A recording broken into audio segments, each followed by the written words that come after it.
orang yang bersolawat pada Nabi Muhammad SAW, sejatinya dia sedang berzikir kepada Allah. Dia sedang berdoa kepada Allah Ta'ala. Makanya aneh kalau ada orang yang mengatakan jangan banyak-banyak solawat, perbanyak zikir sama Allah. Lah wong solawat itu zikrullah kok. Atau ada orang yang memisahkan antara solawat dengan zikir. Kamu tuh jangan banyak-banyak solawat, yang banyak nyebut Allah. Lah orang solawat itu ngucapnya Allah dulu, baru yang lain kok. Allahumma, Allahumma, Allah dulu. Kok dibilang jangan banyak-banyak baca solawat. Atau ada orang yang bilang kamu jangan kebanyakan solawat. Ini lebih aneh lagi nih. Ya ini lebih aneh lagi. Kamu jangan kebanyakan solawat. Oh jadi kita nggak boleh banyak-banyak manggil Allah Subhanahu wa Ta'ala. Ini keanehan yang luar biasa. Nah, kejadiannya keanehan-keanehan tersebut karena dangkalnya pemahaman tentang wahyu Allah Subhanahu wa Ta'ala yang tadi kita dengar bersama. Innallaha wa malaikatahu yusalluna 'alan nabi. Dan hadis yang menyebutkan Rasul mengajarkan SAW kalau solawat hendaknya kita minta Allah yang bersolawat. Sampai di sini jelas? Jelas ya? Nah, hadis itu juga sering salah diartikan. Tuh Nabi mengajari kalau baca sholawat ucapannya Allahumma sholli ala Muhammadin wa ala ali Muhammadin kama shollaita ala Ibrahim wa ala ali Ibrahim. Berarti sholawat yang lain gak boleh.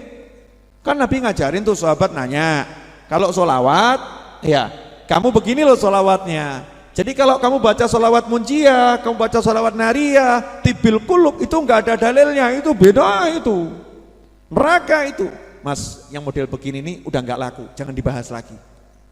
Sejak ada Ustadz Abdul Somad yang begini nggak laku itu. Ustadz Abdul Somad, masya Allah ya, banyak menjawab orang-orang yang mencibir Ahlus Sunnah wal Jamaah, orang-orang yang berkata kurang pas tentang amalan Nahdlatul Ulama, tentang amalan para habaib, tentang amalan para kiai. Jazahullah khairan, semoga Allah membalasnya dengan kebaikan di dunia dan akhirat. Ya semoga orang-orang yang nggak suka sama Allah dibuat menjadi suka. Yang benci dibuat menjadi cinta, yang memusuhi dibuat menjadi menyayangi. Meskipun saya berbeda dengan Ustadz Abdul Somad, beliau lebih terkenal, saya kurang terkenal. Tapi saya kalau ada ulama itu maju, kita harus dukung. Masalah punya kekurangan, tidak ada manusia yang tidak punya kekurangan. Gitu aja kok repot. Paham? Kok lihat saya nggak enak semua, kenapa nih? Lanjut ya. Nah, sholawat tadi ini dari Allah Subhanahu wa Ta'ala. Kalau Allah yang bersolawat, Allah yang memuliakan, betul ya? Nah ketika Rasul mengajarkan qulu Allahumma sholli, timbul masalah dari orang-orang yang kurang paham. Oh berarti sholawat gak boleh yang lain, bolehnya cuma itu. Nah ini kurang paham. Ternyata kalau kita baca hadis Nabi Muhammad SAW, banyak sholawat yang disusun oleh Nabi Muhammad SAW. Selain sholawat tersebut ada sholawat yang lain. Kemudian banyak juga sholawat yang dikarang oleh para sahabat radhiyallahu ta'ala anhum ajma'in. Sahabat gak niru sholawat yang diajari Rasulullah SAW. Bukankah yang diajari Rasul yang terbaik, sholawat Ibrahimah yang terbaik? Mestinya kan sudah ada yang terbaik, gak usah ngarang yang lain, begitu kan ya? Ternyata sahabat yang paling paham Al-Quran, sahabat yang paling paham sunnah, sahabat yang paling paham hadis, sahabat juga ngarang-ngarang sholawat, ngarang-ngarang sholawat dengan ilmunya, dengan hikmah yang ada dalam hati para sahabat. Beliau ngarang sholawat. Maka ada sholawatnya Sayyidina Abu Bakar As-Siddiq, ada sholawatnya Sayyidina Abdullah bin Mas'ud dan lain sebagainya. Asal itu ahlinya boleh ngarang sholawat. Nah yang repot nih kalau nggak ahli ngarang sholawat, niatnya muliakan mungkin jadinya merendahkan. Ya niatnya muliakan jadinya merendahkan. Harus bil ilm, dengan ilmu. Dan kebanyakan sholawat yang beredar entah tijaniyah, munjiyah, ya tibil kulub, nariyah, atau sholawat apapun, sholawat fatih dan lain sebagainya, sebetulnya bukan karangan ulama. Tapi apa? Sholawat yang Rasul SAW ajarkan kepada para ulama di alam mimpi.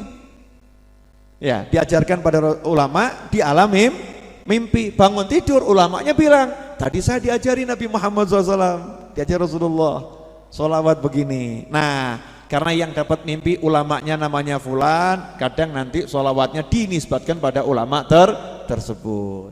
Atau sholawatnya ada sholatan tunjina, sholawat yang menyelamatkan kami, maka sholawatnya disebut sholawat munjiyah. Sholawatnya karena saking cepat mengabulkan doa dan hajat, maka disebut sholawat nariyah. Ada yang bilang namanya sholawat api kok diamalkan, masuk neraka nanti. Masya Allah. Sholawat api maksudnya lebih cepat terkabulnya hajat dari api membakar kayu bakar, cepat dengan sholawat nariyah. Cuman sholawat nariyah kalau mau cepat duduk bacanya 4444 kali. Nah jenengan kan nggak sabar, jangan jadi makanya. Ya nggak sabar terus duduk baca 4444 kali. Maka kita siasati, kumpulkan 444 orang, diajak baca 10 kali, selesai. Bisa, bisa. Tapi pakai modal. Modal bagaimana? Kumpulkan 444 orang, setiap satu orang dikasih misal sate 10 tusuk.